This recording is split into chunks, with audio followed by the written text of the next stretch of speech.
William Shakespeare's The Tempest, first performed around 1611, is a play about power, betrayal, forgiveness, and reconciliation.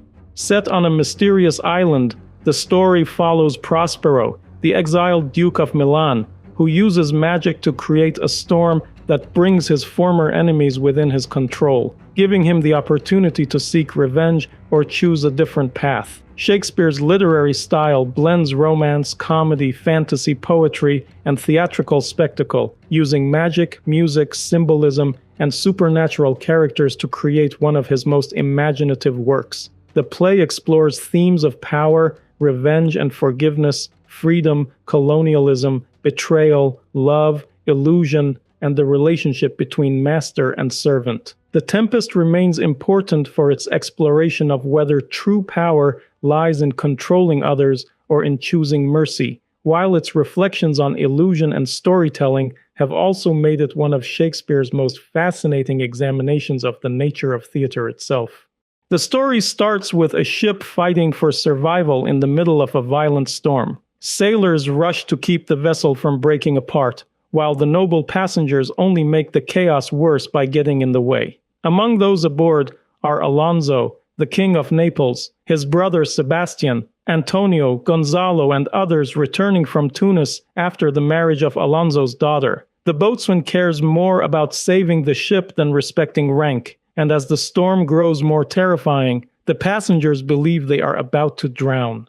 On a nearby island, Prospero and his daughter Miranda watch the wreck from shore. Miranda is horrified and begs her father to make sure no one dies. Prospero calms her and reveals that he caused the storm through magic, but that everyone aboard is safe. He then decides it is time for Miranda to understand their past. Prospero explains that he was once the Duke of Milan, but he neglected politics because he devoted himself to study.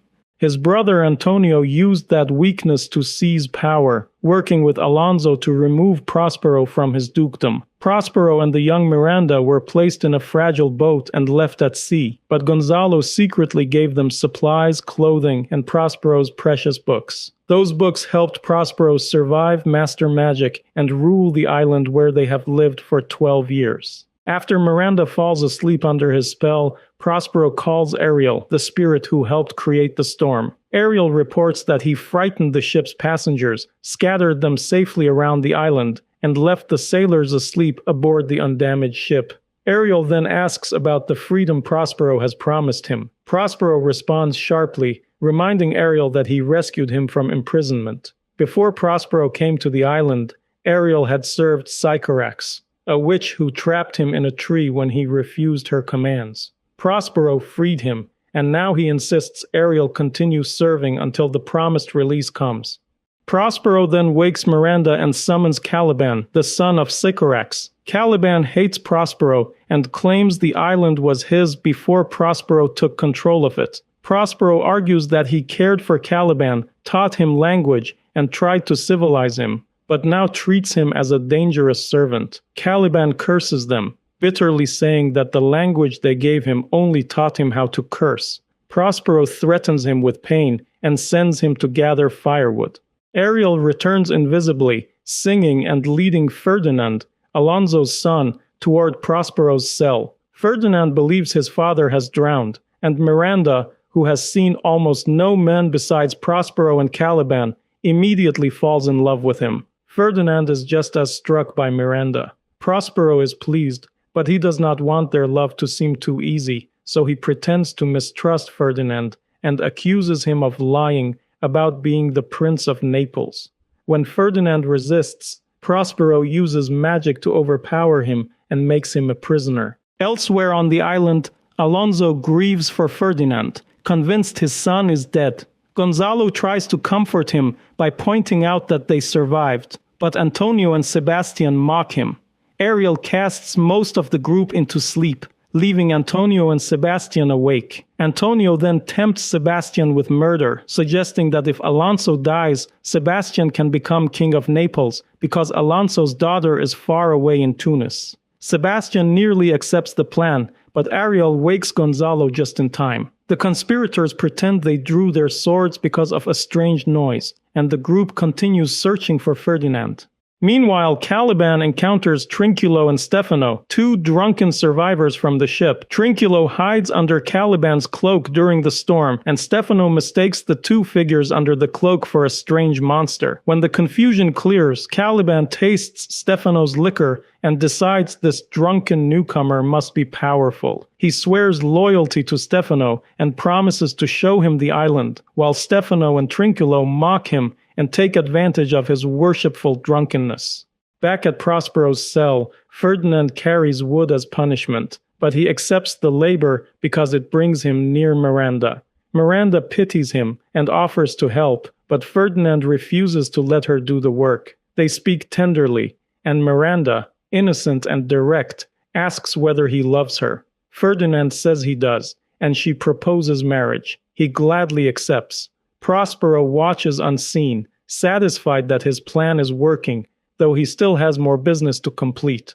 Caliban, Stefano, and Trinculo continue drinking and plotting. Caliban tells them that Prospero stole the island from him and explains that they must take Prospero's books before killing him, because the books are the source of his power. Caliban imagines Stefano ruling the island and marrying Miranda. Ariel listens invisibly and causes trouble by making it seem as if Trinculo is insulting Caliban. The drunken men quarrel, but eventually follow Ariel's music, still planning to murder Prospero. Prospero then turns his attention to Alonso and the nobles. As they grow exhausted, spirits appear with a magical banquet. Just as the men prepare to eat, Ariel appears in the form of a harpy, makes the food vanish, and accuses Alonso, Antonio, and Sebastian of betraying Prospero and abandoning him and Miranda to the sea. Alonso is devastated, believing Ferdinand's death is punishment for his crime. Sebastian and Antonio rage against the spirits, while Gonzalo urges the others to keep watch over them before they harm themselves.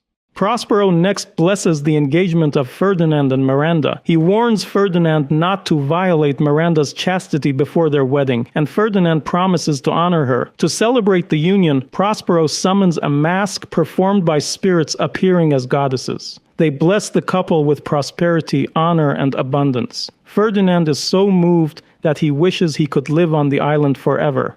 But the celebration ends abruptly when Prospero remembers Caliban's plot. He dismisses the spirits and reassures the young lovers that his anger comes from age and worry. He then reflects that the performance, like the world itself, is temporary and dreamlike. After Ferdinand and Miranda leave, Prospero asks Ariel for an update. Ariel explains that he has led Caliban, Stefano, and Trinculo through thorns and into a filthy pond. Prospero and Ariel set a trap by hanging fine clothing where the conspirators will find it. Caliban wants to focus on killing Prospero, but Stefano and Trinculo are distracted by the clothes. As soon as they begin stealing, spirits shaped like hunting dogs chase them away.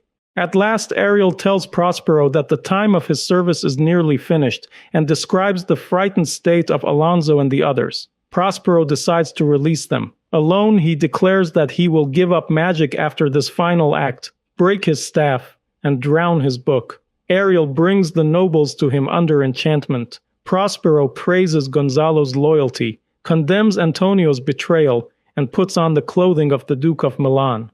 When the spell lifts, Prospero forgives his enemies, though he also demands that Antonio return his dukedom.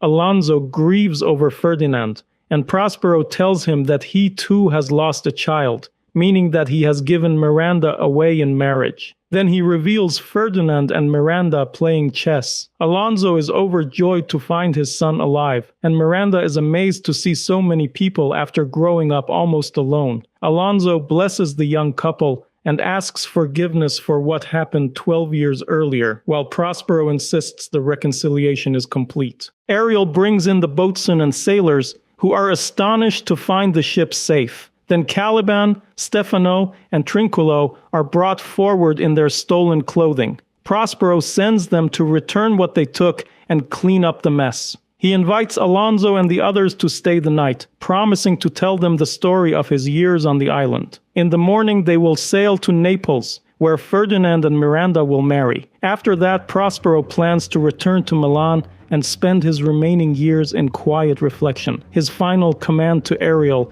is to guide them home over calm seas and then Ariel will be free. After everyone leaves, Prospero speaks to the audience. He no longer has his magic and asks to be released from the stage through applause. Just as he has chosen forgiveness over revenge, he asks the audience to forgive him and set him free.